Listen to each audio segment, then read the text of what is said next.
పశ్చిమ బెంగాల్లో తొలిసారి బీజేపీ అధికారం చేపట్టడం దాదాపు ఖాయంగా కనిపిస్తోంది. ప్రస్తుత ఫలితాల సరళిని బట్టి కమలదళం స్పష్టమైన ఆధిక్యంలో కొనసాగుతోంది. అధికార తృణమూల్ కాంగ్రెస్ పార్టీ రెండో స్థానంలో ఉంది. తృణమూల్ కంచుకోటగా పేరున్న నియోజకవర్గాల్లో కాషాయ పార్టీ అభ్యర్థులు ఆధిక్యంలో కొనసాగుతున్నారు. పశ్చిమ బెంగాల్లో 294 అసెంబ్లీ స్థానాలకు గాను 293 నియోజకవర్గాల ఓట్ల లెక్కింపు జరుగుతోంది. దక్షిణ 24 పరగనాల జిల్లాల్లోని ఫల్తా నియోజకవర్గంలో ఎన్నికల అక్రమాల కారణంగా పోలింగ్ను ఈసీ రద్దు చేసింది. అక్కడ ఈ నెల 21న రీపోలింగ్, మే 24న కౌంటింగ్ జరగనుంది. మొత్తం 77 కేంద్రాల్లో ఓట్ల లెక్కింపు జరుగుతోంది. కోల్కతాలోని 11 నియోజకవర్గాలకు గాను 5 ప్రాంతాల్లో కౌంటింగ్ కేంద్రాలు ఏర్పాటు చేశారు.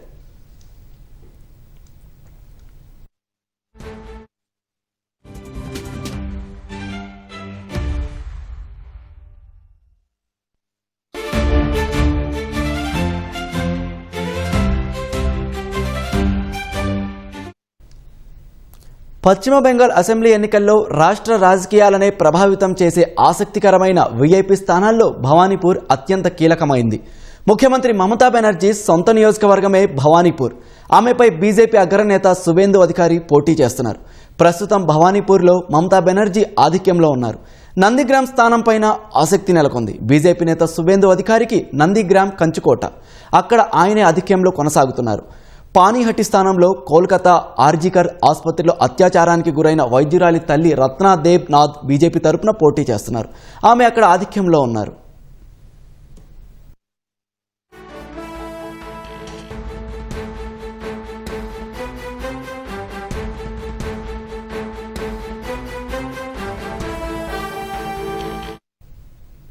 పశ్చిమ బెంగాల్లో బీజేపీ అధికారంలోకి రావడం ఖాయమని ఆ పార్టీ నేతలు సంతోషం వ్యక్తం చేశారు. ప్రజలు మార్పునకు ఓటేశారని వెల్లడించారు. చొరబాటుదారులకు ఆశ్రయం కల్పించిన తృణమూల్ కాంగ్రెస్ను ప్రజలు తిరస్కరించారని చెప్పారు. బీజేపీ కార్యకర్తలు పలు చోట్ల సంబరాల్లో మునిగిపోయారు. శ్రేణులకు పంచేందుకు బీజేపీ కార్యాలయంలో స్వీట్లు తయారు చేస్తున్నారు. కౌంటింగ్ సందర్భంగా లెక్కింపు కేంద్రాల వద్ద భారీ సంఖ్యలో బలగాలను మోహరించారు. ఫలితాల అనంతరం ఎలాంటి విజయోత్సవ ర్యాలీలు నిర్వహించవద్దని పశ్చిమ బెంగాల్ ఎన్నికల ప్రధానాధికారి ఆదేశించారు.